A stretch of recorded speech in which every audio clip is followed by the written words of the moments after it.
Didn't really do any videos this summer, kind of busy. I do have a roll cage that I installed in a 4th gen Camaro that I will upload pretty soon here. But it's winter thrash time, so got the chevelle here, like I said. Just a quick rundown, Gen 4 6.0 that I rebuilt in the garage here and fabbed up all the turbo kit. It's got an 85 102 VS Racing on it, twin 44 gates, the new gates from VS, 2.5-inch hot side, log manifolds, turbo 400. I had the trans gone through this past spring, upgraded, built input shaft, a few other things. Had some issues with it, ended up pulling it out 2 different times, and in that process had some metal in the trans, so I don't have my PTC converter in it right now. I have a Jags XHD 3200 stall, which will go to 42 on the brake, no problem. Went to the track 4 or 5 times probably, progressively turning it up. I ended up at my best pass was 898 at only 136 because I lifted early. Stupid mistake. I just lifted early, so I was happy with that. Anyway, put it on the trailer that day. Went to LS Fest in Kentucky. Turned it down to run 10.0 and made it to the semifinals in the Street King class there. That was pretty cool. And then that was in September. Came back from that and went to the track one more time. Decided I'd turn up the launch. Typically I leave on like 7 to 9 pounds, we'll say.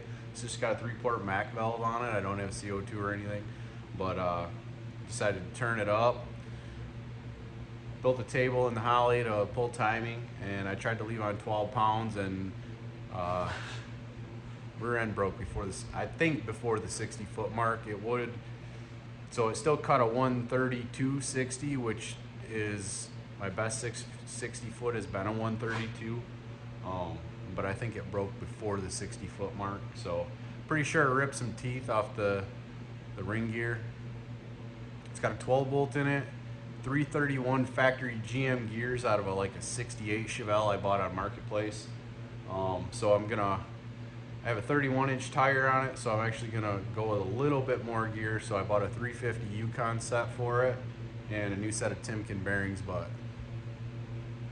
I'll show you guys under the hood just because I haven't posted a video in a while. Maybe a little walk around here. So again, this is the Chevelle here, 85 102, all stainless hot side. Got the 6-inch VS air-to-air intercooler, Gen 4 6.0, 585 lift cam, sloppy stage 2, I guess what most people call it. Bosch 210s, Holly high ram. It's on E85. Radiator is mounted in the rear under the back. It actually runs cooler with the radiator in the rear this year. It's got some cheap some cheap control arms on the front. It's got a nice TRZ manual rack. It does have Viking double adjustables front and rear, and aftermarket drag brakes front and rear from Aerospace. I got a killer deal. I bought the front and rears on Marketplace for like $500 or $550, I don't remember now. So 5-inch pipe here. Interior is full of crap for winter, but it's got a cage. It is not certified. 31 16.5 street tire. Does have a chute. Fuel cell, battery box. I was having an issue with fuel pressure, so I added this A1000 to it, wired it in, and it has the MagnaFuel 4303, pretty much standard setup there. Come to find out it wasn't. I don't believe I was out of fuel pump. I think it was actually a voltage issue. My regulator, sorry, my alternator would quit charging once I started getting up into RPM, and it would just run off battery voltage. And by the end of the track, it was pretty low, usually around 12 volts. So I did rewire this whole car last winter. Put on my trans brake here, boost controller, blinkers, horn, dome light. This is my bump. This is my trans brake button here. Tinker electronics dash. I love that. That's my parachute handle down there. B&M Pro ratchet. Yeah, so that's a quick rundown of the Chevelle here.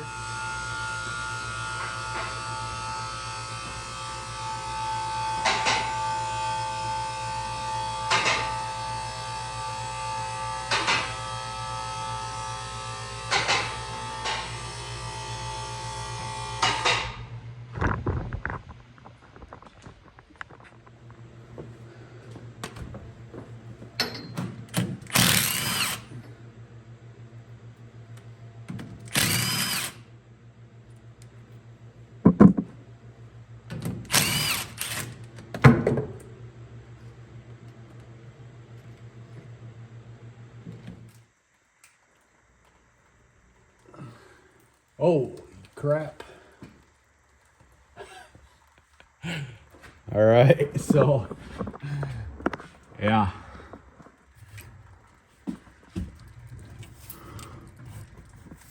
I'd say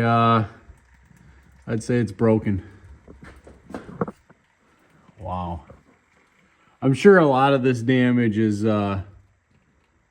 from driving it back to the trailer, because like I said, it broke right before the 60 foot, and pull off the side of the track, didn't see nothing leaking, so I slowly drove it back around and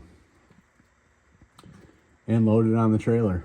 So it probably originally only, broke a couple teeth, and then from driving it off the trailer and then out of my house garage into the barn today, it was pretty brutal. So some of the damage may be from that, but as you can see, those are junk. All right, so I'm back on the Chevelle today, and I originally set these gears up last weekend. I'll show you where I'm at. I've got a little more adjusting to do, but it's getting close. All right, so here's my pattern. You can see it's pretty good. It's a little deep in the gear, so where I'm at here is I had to pull the pinion gear out 4 times to get the drag set on the pinion. So with new bearings, you want 14 to 19 inch-pounds of torque while you're turning it. So you use a dial, torque wrench with a dial gauge on it, and then you see what the drag is while you're turning it. 14 to 19 with new bearing. I think old bearing's like 7 to 9, but the Yukon gears came with the recommendation for that. So this is at 14 inch-pounds, but it took me 4 tries of knocking this pinion in and out to get that correct. So I'm good with that. I originally started with 30 thou shim between the pinion gear and the pinion bearing, and I'm going to take 5 thou out of that now, so this pattern isn't so deep in the gear. I texted my brother. He sets up gears. He owns a shop. He sets up gears way more than me, so he said he would pull 5 thou out of the pinion. That's what I'm going to do. I got like 7 thou backlash right now. It's supposed to be, I believe, 6 to 9 or something. It's one thing nice about the Yukon gear. Come with a really nice setup sheet for all your torques and all your cap torques, your ring gear torque. Came with new bolts, and then the setup sheet has all the you know, the drag on the pinion, you know. They actually recommend starting with a 30 thou shim that's in there now for that pinion gear. And funny thing is, the pinion that was in it had a 25 thou shim in it. But I started where they recommended it with a 30, and now I'm gonna pull it apart, put the 25 in it, which if I would have done that originally, I probably wouldn't have to pull it back apart. So that's where it is now.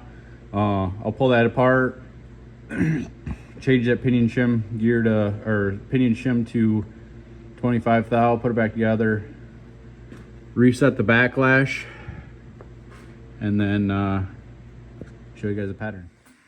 Okay, so I pulled another 5 out of the I pulled 5 thou more out of the pinion. It looks pretty good. Texas and Picks with some buddies, they said it looks good, so that's where I'm gonna run it. So if I can get this light to stay up here. This is the drive side of the gear, and that's the coast side. So it's all together. I think the cap on the torque on those caps is 60, and I think these were 55. But like I said, it tells you in the Yukon paperwork that comes with it. So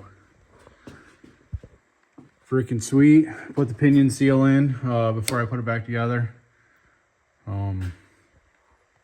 So now I'll stick the axles in it, brakes on it, wheels on it, and I'll be ready for spring in 3 months. Pretty excited. Gonna wrap this up here, put the axles and brakes back on, drive shaft in it, and it'll be ready for spring. Be pretty cool to try out these 355s in it. Last year I had 331s, and yeah, it could use just a tad more gear. It's got a 31-inch tire, so looking forward to summer. Chevelle's all back together. We're just gotta wait for some warmer weather now.